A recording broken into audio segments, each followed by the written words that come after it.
warroonni fuulli keessanii gugurraacha qabu jechuudha. Wanna kanatti fayyadamaa. Dhugaa rabbi baay'ee bareedaadha. Amma wanni kun muuzii nuusaa fi muuzii bishaataasa jechuudhaan nyaatarra kan darbe.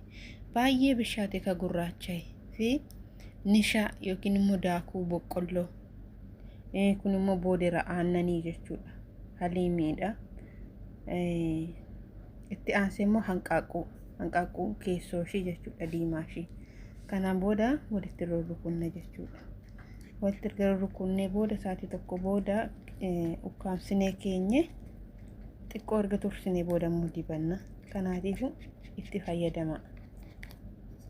Bakkeedhaa binnee dibanna mitiiree waan mana keessatti fayyadamuu dandeenyutti manuma keessa hojjennee itti fayyadamnu siniin jedha. Isuma warroonni fuulli keessaa gugurii qabu. Gugurii godhatee immoo guguriin isaa gugurraachee jechuudha. Itti fayyadama. Toshaati isin fayyada.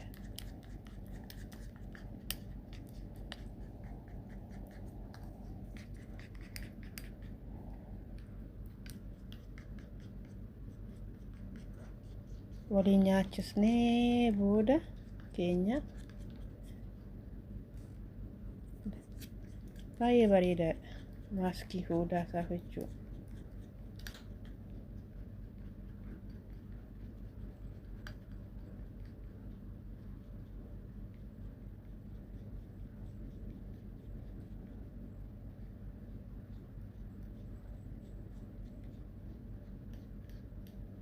Kanatti wal nyaachisna toshine.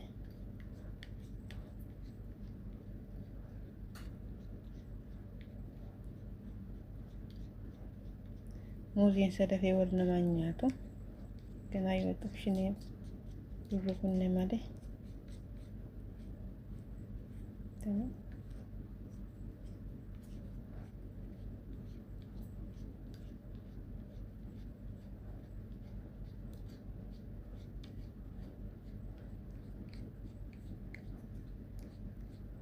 Kanatti bareechan.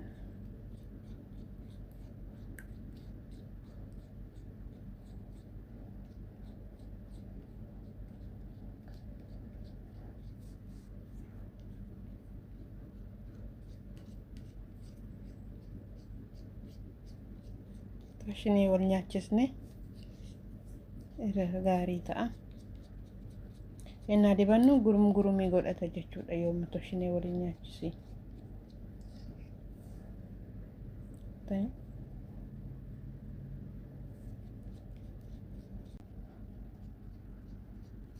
Kan agartanii kanatti wal nyaachifadhee jira.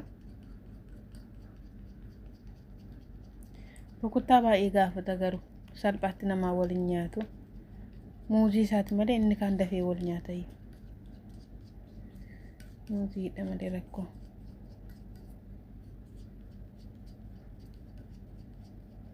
Nagaa moon irraanfanne. Nagaan lafa jirtan hundumaatti isiniif haa ta'u. Akkam jirtu naguma keessanii. Ani nagaa kootii fayyaa kootii rabbitti haa ta'u. Isinis nagaa akka qabdan abdiin qaba. Nageenyi keessan lafuma jirtanitti irraa hafaa haa ta'u. YouTube ko subscribe, like, share naa gochuun dagatiina. Walaa jajjabeessinu yoo wal jajjabeessine malee ormi dhufee bakkeedhaan jajjabeessuu siniin jedha.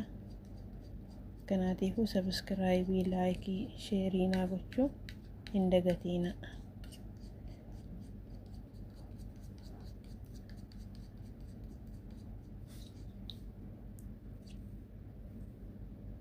Hafan malee xiqqoo rukuttaa barbaada. Silaato maashiniin jiraate maashiniidhaan daakkama. Maashiniin kun monta biraa shayeera. Hafan masaan bitanitti kanumaan harkaan fayyadama jechuudha. Silaasa maashiniitii maashinii makiinaatiin daakanidha ta'e maashaallah dhugaa rabbi yoo nayi dibadhee xumura dheeran ture. Garuu waan harka ofiitii waan ta'e.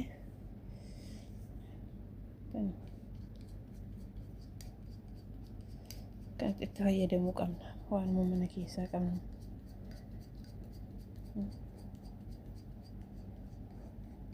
Inni bakkee abba saxxumaa hojjetama.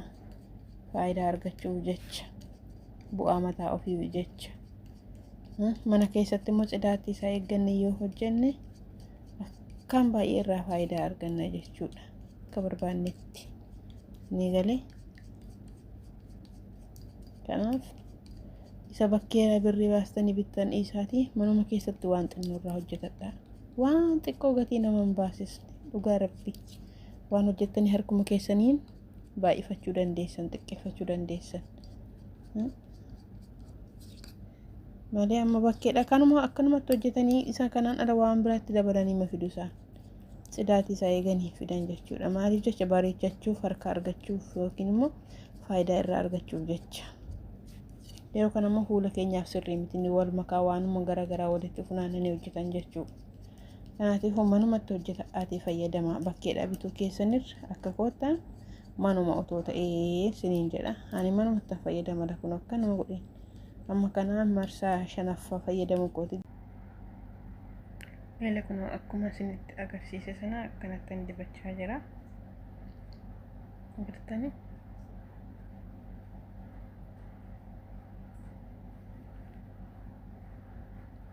Baay'ee namatti qabbanaaha. Darbeellee fuula keenyaatiif baay'ee bareedaadha. Roonni finniisa qabdan guguriin sinirra jiru jechuudha. Isiniin baay'ee isin fayyada. Itti fayyadama. Okay? Kirtan? Dibee waliin hin geenye ibsarra jira silkiin koo kanattidha. Ammallee ganan dibachaa jira jechuudha.